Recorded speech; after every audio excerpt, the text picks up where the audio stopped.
estão sendo aí, né, e que a gente tem que falar disso, né? Eu penso isso, né? E a coisa de ir para as mídias digitais foi também uma reviravolta. Quando eu fui fazer o evento lá no Itaú, uns anos atrás, daí a gente foi fazer o blog, né? Daí todo mundo começou, cada equipe lá do Itaú, mandando, olha, eu achei isso. Coisas que têm a ver com o processo de criação. Porque eu fui percebendo, essa coisa é muito maior. Pensar crítica genética do jeito que estava colocada ali no início, era extremamente delimitador. Eu já tinha falado, amplia-se para as outras áreas, ok. Tem questões mais gerais, ok. Isso eram expansões. E outra coisa isso vai além da história da obra. O que é isso que a gente tem milhares de... Tem pessoas virando seus caderninhos. Você põe lá no YouTube e tem um monte de gente virando seus cadernos de anotação. E a gente vendo cadernos de anotação.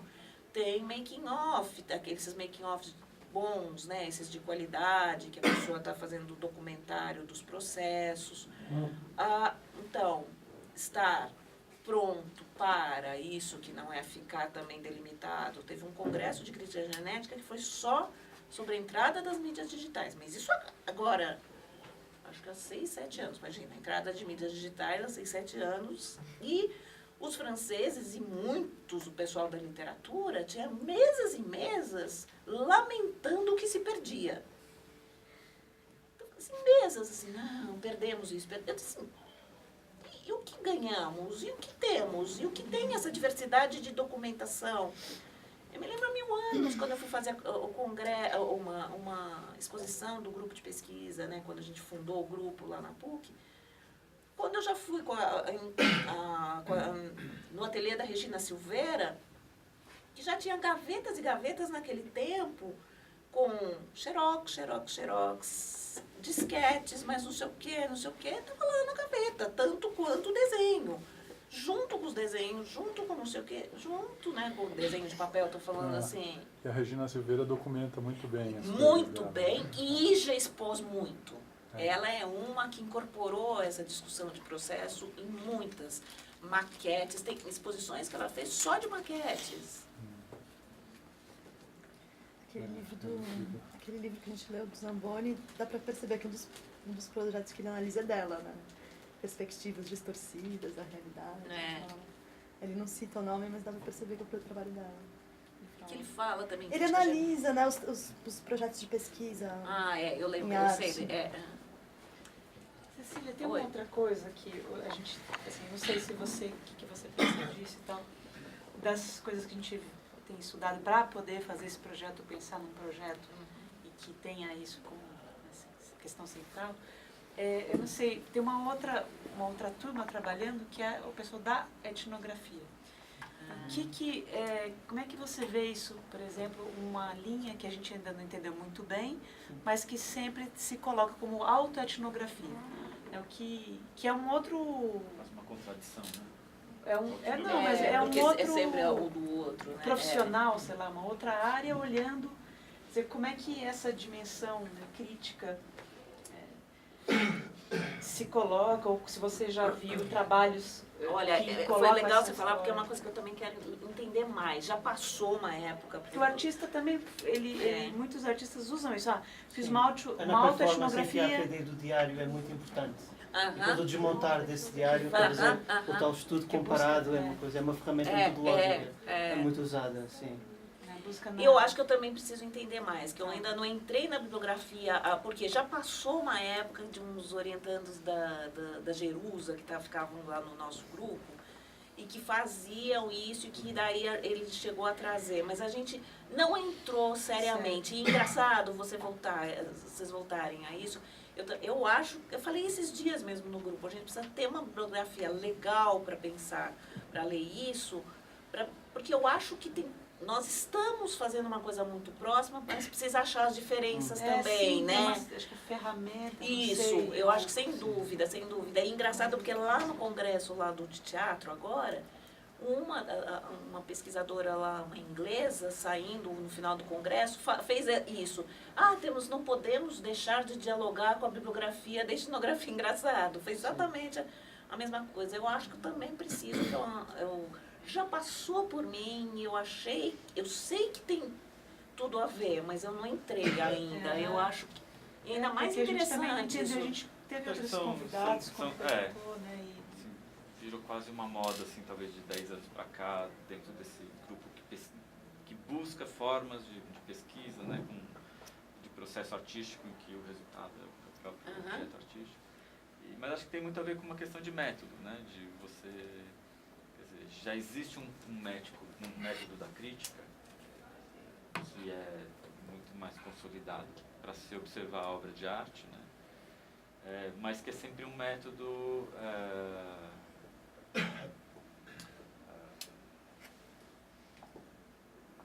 em que você se baseia na autoridade do crítico, e não da obra. É o crítico que coloca, tem sua autoridade para ler a obra, né? A despeito do que o autor quisesse dizer ou falar sobre isso.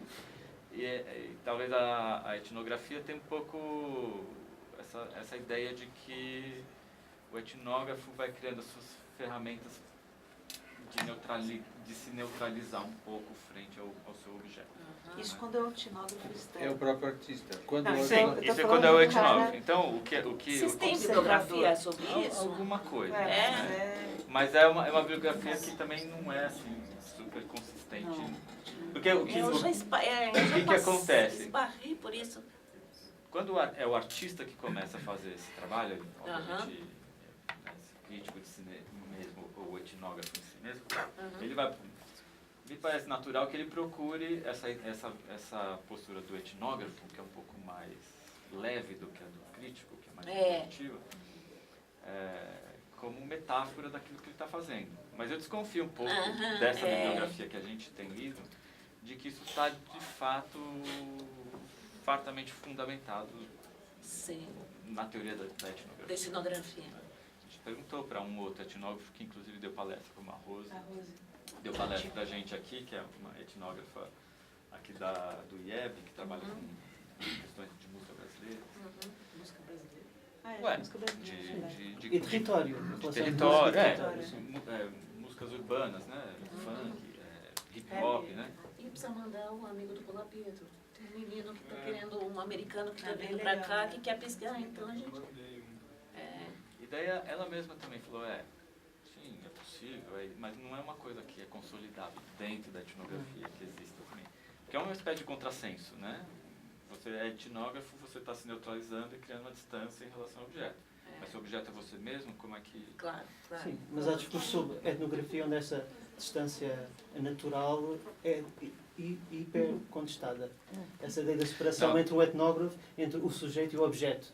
Eu estou aqui distante e estou a observar. Do ponto de vista natural, é completamente impossível isso. Mas a etnografia tem isso como base, como premissa. Você não tem essa separação, mas você cria mecanismos. Isso acontece também em psicoanálise, né? Sim. Não é totalmente fora ali, mas você vai criar mecanismos de manter dentro de um certo possível, no caso da psicanálise, um distanciamento, no caso da etnografia, uma neutralidade, sei lá qual seria o termo que eles usariam. Mas eles são conscientes de que eles estão ali dentro do objeto também. Tem dois níveis de contradição, porque é o auto versus o alo, né? E também o etno versus o indivíduo, né? Confunde com a ideia do biógrafo, né? O etno é sempre eu acho que isso é muito mais uma metáfora do que algo fundamentado na teoria. Sim. Mas tem um ponto-chave, talvez que a gente está falando aqui, que seria esse distanciamento ou não. Porque talvez uma das diferenças que a gente estava conversando sobre pesquisa, investigação, sei lá, tem a ver com criar mecanismos mais gerais. Como é que você cria, ou você extrai, né, ou teorias, ou generalidades? Tem a ver também com, acho que você falou isso de uma maneira, que é um mínimo, você falou assim, de um mínimo de distanciamento da coisa, né, para evitar até essa ideia da legitimação. Então, talvez o distanciamento ou não seria um ponto a ser entendido, a ser melhor ser melhor estudado no sentido de compreender, talvez a gente entender melhor os limites, né? Acho que depende de cada projeto, porque é um distanciamento que é difícil de... ele não acontece, ele não é totalmente efetivo, mas ele precisa existir em alguma medida. Eu fico pensando se não é justamente uma potência que possa diferenciar a pesquisa artística simplesmente do termo pesquisa, a possibilidade de a gente jogar com esse efeito sanfona, de ir e voltar. Né? Então, ao invés de discutir se é proximidade ou distanciamento, o quanto a gente não está numa zona privilegiada de poder fazer as duas coisas num movimento contínuo, né? De ir para perto e para longe, para perto e para longe, e tirar algum saldo positivo disso. Né? Sim. Mesmo esse autoetnografia talvez não seja só um contrassenso, talvez seja juntar duas coisas que são aparentemente antagônicas, né? Não, mas a ideia mesmo que eu estava O eu e o pensando outro, era mas dessa nesse ida e exercício- volta permanente, sem dúvida, porque não é... Primeiro, daí você consegue criar a construção do conhecimento talvez teria uma contribuição efetiva. Esse ir e voltar que é privilegiado. Que é privilegiado. Eu não sei, talvez aí tem uma chave para porque a gente está buscando, mas sei lá, é só Se a uma... gente levar no limite, né, até por estar participando às vezes de discussões como é que a gente faz pesquisa nas humanidades, né, essa questão veio de volta à baila com o governador falando Verdade, do Alckmin, aquele comentário infeliz, mas tem, acho que foi o Sérgio Adorno, que era diretor da FEFESH, ainda falou numa dessas mesas, cheio de engenheiro lá, né, questionando o que é essa tal pesquisa em humanidades. E ele falou, é difícil mesmo, e a dificuldade está no fato de que quando você está fazendo pesquisa em ciências naturais, o seu objeto é externo sempre. Está a pedra, o planeta, a reação química. E em humanidades, em geral, você sempre faz parte do objeto. O pesquisador faz parte do objeto, em algum nível. E talvez seja uma questão de um contínuo aí, de nível, né? Nas artes você está implicado muito mais do que talvez em economia. Porque o que eu discuto aqui, a gente sempre é parte dessa rede. Né? Por mais, naturalmente, se ainda está trabalhando com o artista vivo, você está naturalmente implicado nisso e a gente vira parte dessa rede. E tudo bem, a gente tem que assumir que a gente é parte dessa rede, porque senão a gente está querendo dar essa falsa objetividade, né, para poder dar... Porque, no fundo, o outro cientista que está tratando da pedra também tem o seu jeito de olhar a pedra. Claro.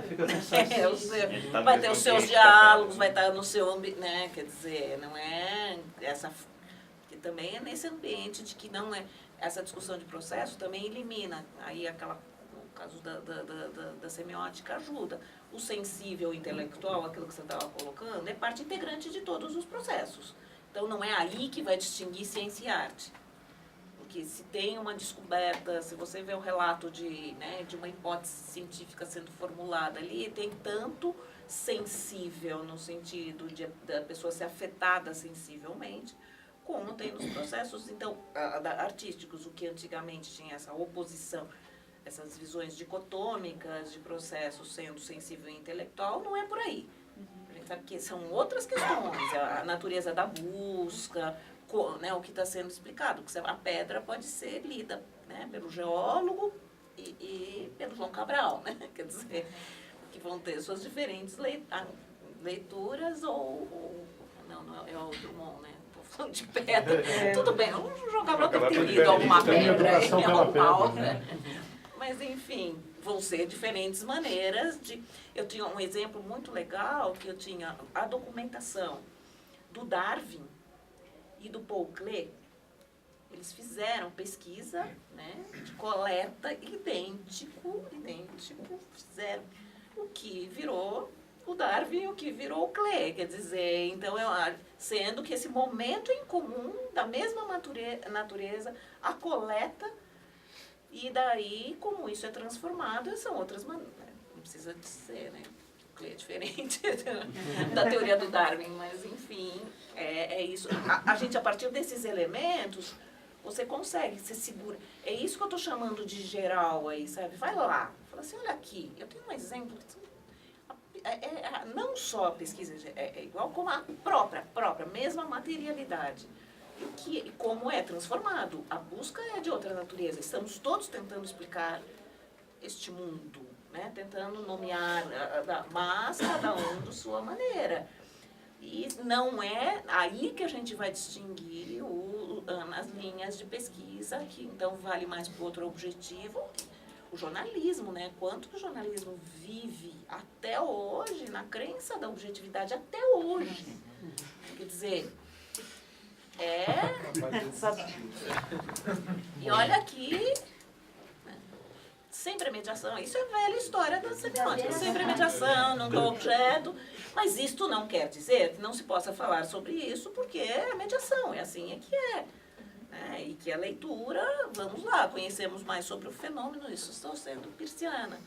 Quanto mais você tem, você vai ter informações sobre a pedra daqui, dali, dali, tudo esses conhecimentos, quanto mais a gente conhece pedra. No meu caso, processo de criação, quanto mais eu vou ter, tem esse dado, vocês dão uma pista, você fica pensando, nossa, é verdade, será que eu usei palavra investigação querendo distinguir ou não? Isso eu vou pensar, sabe, aquela coisa, não, será que eu fiz só para falar? Enfim, são coisas que vai adicionando, você vai, né, quanto mais informação eu vou ter de processo, mais eu vou entendendo, tentando me aproximar dessa complexidade. É um olhar, sem dúvida. É um olhar. Subjetividade marcada de um sujeito pesquisador que tem essa maneira de olhar, sem dúvida nenhuma. Então, não é aí, mas ao mesmo tempo, quando a gente está falando de afastamento, é isso, é o não colar no, então, é a coisa da minha linha, da minha coisa. O que eu consigo para falar disso via estes termos que não são só meus, talvez, essas questões que envolvem o processo e que não são só minhas. E a respeito dessa, já aí voltando um pouquinho para os processos, as metodologias da própria